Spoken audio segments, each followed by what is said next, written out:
Okay, so I just told you that reproduction in the case of bacteria can even be sexual mode of reproduction. For the sexual mode of reproduction, bacteria use the process that we call as conjugation.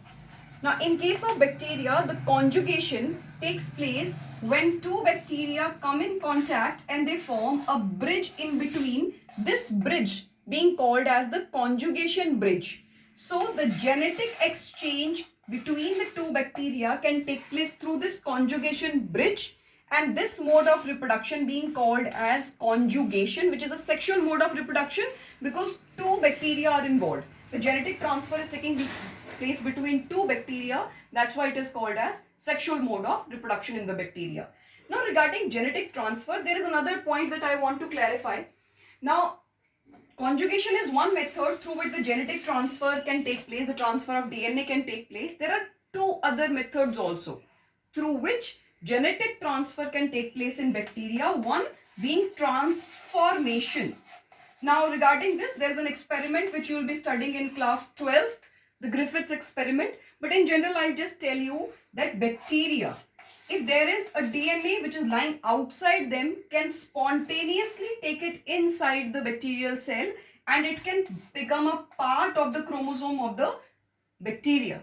And this process of spontaneously taking in DNA is called as transformation. So transformation can change the characteristics of a bacteria by spontaneously moving the DNA from outside to inside of a bacteria. That's the second mode through which the genetic transfer can take place. The next mode, the last mode, which is called as transduction. Now, what is this transduction? Transduction is the mode of genetic transfer in bacteria in which the transfer takes place with the help of a virus.